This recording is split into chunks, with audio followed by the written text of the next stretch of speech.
muitos de vocês passam horas por fóruns da internet em busca da próxima creepypasta ou do próximo vídeo de found footage.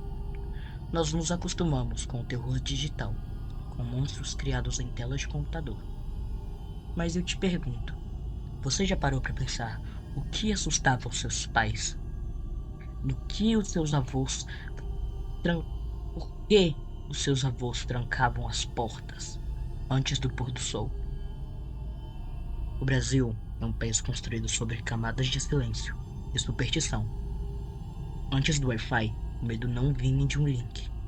Ele vinha do rádio, do jornal de papel e das frestas das janelas de madeira.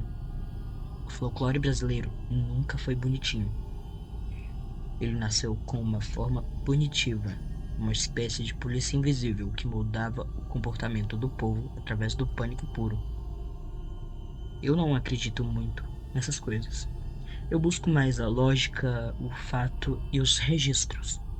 Mas como alguém que respira o terror, eu aprendi uma coisa. O medo não precisa da sua crença para se manifestar. Ele se alimenta da sua dúvida. Ele vive no "e se isso existir? E se isso aquilo?". Eu não acredito muito nisso. Mas vamos rasgar o véu da nostalgia para reencontrar os monstros que a internet tentou enterrar. Histórias reais que pararam cidades e que causaram histeria coletiva, que deixaram marcas que o tempo não conseguiu apagar. Prepare-se. O que você vai ouvir agora não é apenas entretenimento.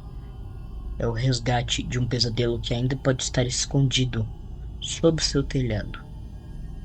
Eu sou Iago Golden e bem-vindos aos Arquivos Malditos, um lugar onde eu irei contar histórias de terror. Bem-vindos à nova era.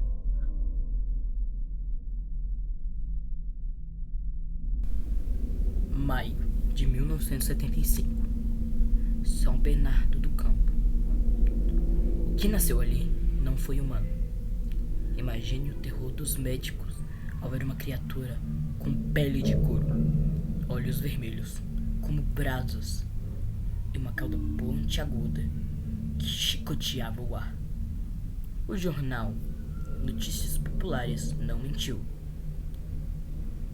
Aquilo que antes se escondia na escuridão havia encarnado em pele viva.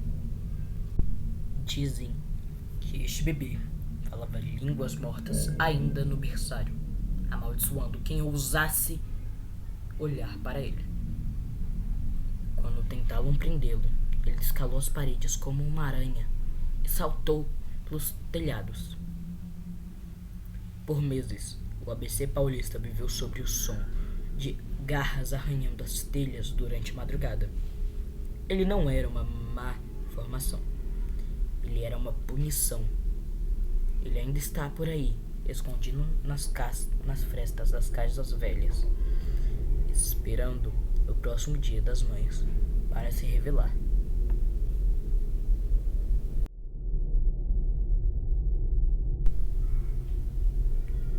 Mas o perigo não estava só nas ruas. Nos anos 80 e 90, o terror invadiu nossos quartos. Quem não lembra do boato sobre o punhal dentro do fofão? Ou da boneca da Xuxa, ou das bonecas que ganhavam vida na madrugada para atacar seus donos. Diziam que eram rituais feitos em troca de fama. Eu não creio muito disso, mas vocês teriam coragem de dormir com um desses dentro do seu quarto?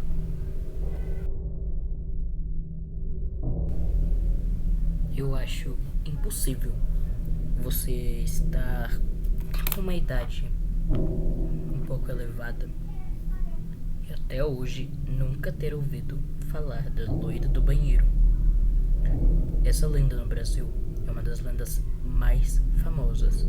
Se você falar com uma criança, com qualquer pessoa, provavelmente ela vai saber exatamente o ritual para invocar e o que é e quem é a loira do banheiro. Isso é uma coisa bem interessante para se falar. Quando eu era pequeno, eu já fiz o ritual da loira do banheiro dentro da minha escola. Deu uma confusão moderada. Se vocês, se alguém que é da minha escola estiver assistindo o vídeo da minha primeira escola, vai saber do que eu tô falando.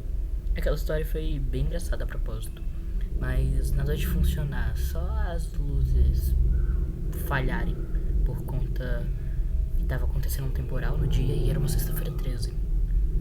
Mas voltando ao assunto, acho bem impossível que ninguém conheça essa lenda, mas aos poucos essa lenda está sendo esquecida.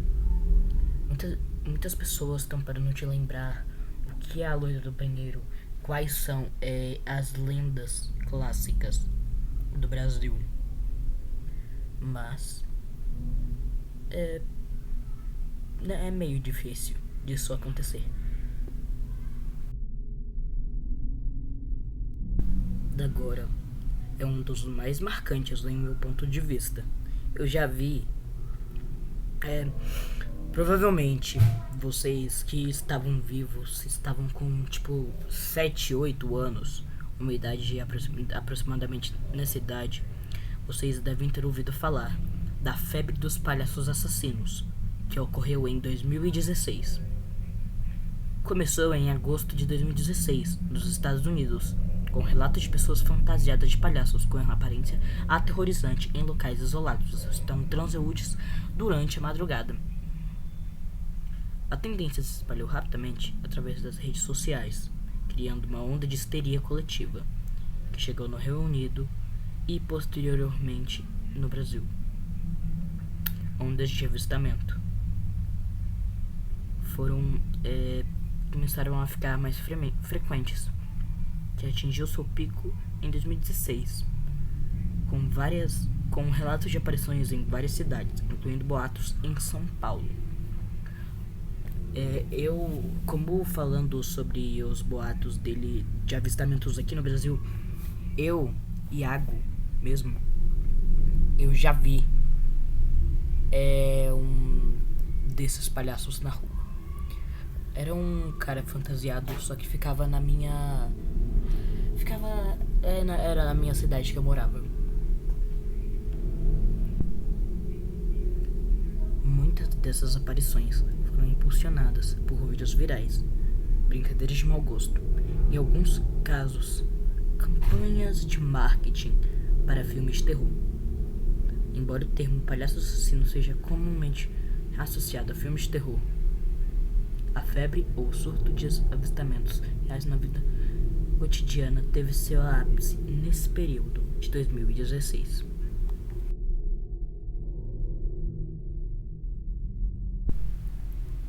Julho de 1954.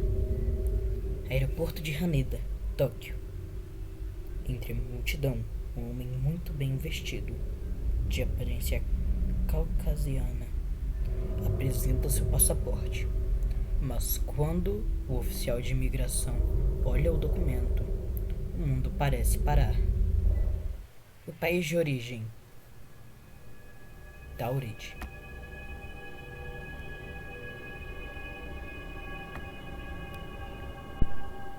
O oficial explica que esse país não existe. O homem fica furioso, tira o mapa e aponta para a região entre a França e a Espanha. Ele diz que Tauret existe há 1000 anos, mas no mapa que ele vê é Andorra.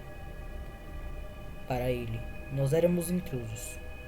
Para nós, ele era um erro na realidade. Esse homem foi levado para um hotel sob custódia policial.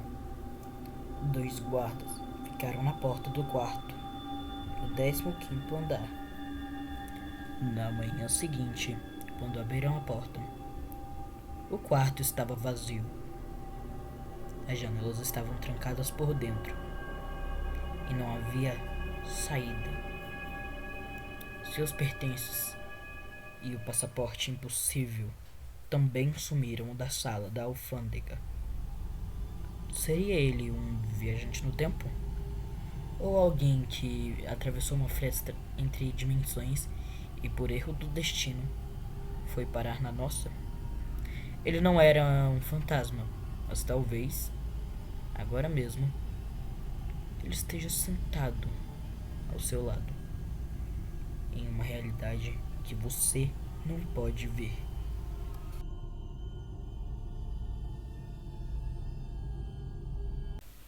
Nós viajamos por décadas de medo, do choro do bebê diabo no ABC, até o silêncio impossível do homem de Tauret. Vocês se perguntam o que todas essas histórias têm em comum. Elas provam que o mundo não é tão seguro quanto o que os nossos livros de ciência dizem. Eu busco a lógica, eu busco o fato. Mas ao terminar esse arquivo, eu te pergunto: e se a lógica for apenas uma máscara que usamos para não enlouquecer? O folclore não morreu com a chegada da tecnologia. Eles apenas se camuflou. O monstro que antes morava na mata, agora mora no sinal de Wi-Fi, nas frestas do seu monitor, naquela sensação de que tem alguém atrás de você quando você apaga a luz do corredor. Muitos de vocês vão fechar esse vídeo e rir. Vão dizer que são apenas histórias, mas o medo não precisa da sua autorização para se manifestar. Ele vive no canto do seu olho, naquele vulto que some quando você vira a cabeça. As lendas esquecidas nunca foram embora. Elas estavam apenas esperando alguém para pronunciar seus nomes novamente. Só que é o que nós fizemos hoje. Se você chegou até aqui, você agora faz parte desse arquivo.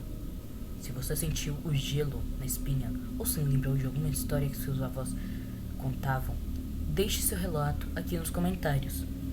Sua história pode ser o próximo pesadelo que trataremos à luz. Eu sou Iago Golden e obrigado por me acompanhar nessa descida ao abismo. Não se esqueça de conferir se a sua porta está realmente trancada. Até o próximo arquivo, se as sombras permitirem.